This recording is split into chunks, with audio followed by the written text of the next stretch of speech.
Pemberontakan militer besar-besaran. Laporan mengklaim kepala militer terpercaya Xi telah memberontak, menyebabkan kekacauan besar di kalangan pimpinan tertinggi. Pada tanggal 24 April, mantan jurnalis China Zhao Lanjian mengungkapkan bahwa sejak tanggal 17 April, Komisi Militer Pusat, CMC, telah mengeluarkan dokumen rahasia, yang dibacakan oleh para pemimpin CMC atau didistribusikan ke semua perwira militer berpangkat mayor jenderal ke atas, termasuk yang sudah pensiun, yang mengumumkan perkembangan besar. Dua tokoh militer kelas berat, Miao Hua dan He Weidong, telah diberhentikan sepenuhnya karena keterlibatan mereka dalam sebuah kelompok politik. Bahasa dalam dokumen tersebut sangat keras, menuduh mereka membentuk faksi politik, membangun kelompok, secara serius merusak sistem tanggung jawab ketua CMC, mencemari lingkungan politik militer dan kemurnian jajaran kader, serta bahkan mencoba memengaruhi pengaturan personel untuk Kongres Partai ke-21. Apa artinya ini? Ini bukan hanya tentang korupsi atau penggelapan, ini adalah ancaman langsung terhadap otoritas Xi Jinping. Mereka tidak sekadar dicap sebagai pejabat korup, tetapi sebagai loyalis yang berkhianat, pendosa yang tak termaafkan. Dokumen tersebut secara eksplisit menyatakan bahwa inti dari kelompok politik ini adalah faksi Fujian, yang terdiri dari tokoh-tokoh yang dipromosikan langsung oleh Xi Jinping selama masa pemerintahannya di Fujian, banyak diantaranya berasal dari Angkatan Darat Grup ke-31. Menurut Zhao Lanjian, pembersihan ini dipimpin langsung oleh Wakil Ketua CMC, Zhang Yuxia. Anda mungkin tidak tahu, tetapi Zhang juga dianggap sebagai salah satu loyalis Xi, dengan keduanya berbagi latar belakang keluarga revolusioner dan berasal dari kubu yang sama. Namun, dikatakan bahwa Xi sama sekali tidak mengetahui operasi ini sampai semuanya terjadi, dan baru diberitahu setelahnya.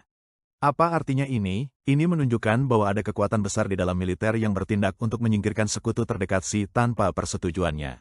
Yang paling mencolok, peristiwa ini sangat mempengaruhi Xi Jinping sendiri. Konon, ketika dia mengetahui bahwa Miao Hua dan He Weidong sedang diselidiki dan ditahan, dia tidak muncul di depan publik selama 2 hari, sangat tertekan, dan bahkan tampak menua dalam semalam. Menurut informasi militer yang bocor, suap yang diterima Miao Hua melebihi 100 juta RMB, sekitar 13,7 juta dolar Amerika Serikat, sementara He Weidong menerima setidaknya 60 juta RMB, dengan rincian lebih lanjut masih dalam penyelidikan. Selain masalah keuangan, mereka juga terlibat dalam korupsi gaya hidup, perdagangan kekuasaan seks, dan jual beli pengaruh. Ini bukan hanya masalah pribadi, ini adalah bukti kerusakan sistemik dalam faksi Fujian dan lingkaran dalam Xi di masa awal pemerintahannya. Lalu, apa langkah Xi selanjutnya? Orang dalam mengatakan bahwa ia merasakan tekanan luar biasa dari militer, yang terlihat dari pidato-pidato terakhirnya yang menekankan kemurnian militer, loyalitas terhadap partai, dan larangan terhadap pembentukan kelompok. Ini mungkin terdengar berulang-ulang, tetapi masing-masing menyasar tokoh militer tertentu. Xi mulai kehilangan kendali. Pasukan paling dipercayanya dan sekutu-sekutu lamanya kini menjadi musuh. Struktur kekuasaan Partai Komunis China sedang retak, dan konflik internal ini baru saja dimulai. Dari kampanye anti-korupsi hingga pembersihan, dan kini menyasar petinggi militer, ini menunjukkan bahwa rezim ini sudah berada di ambang batas. Pemerintahan yang stabil dan normal tidak terus-menerus menghadapi pemberontakan atau kudeta yang gagal.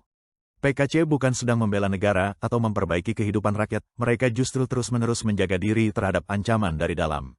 Sistemnya anti-manusia, tidak percaya pada institusi, hukum, atau kebaikan manusia, dan hanya percaya pada perjuangan, melawan langit, bumi, rakyat, dan pada akhirnya, melawan dirinya sendiri. Rezim seperti ini tidak akan bertahan lama. Tak peduli seberapa banyak mereka menggembar-gemborkan tentang stabilitas atau kemakmuran, sistem ini penuh dengan kebocoran. Hari ini He Weidong dan Miao Hua. Besok, siapa lagi? Bahkan mungkin Xi sendiri.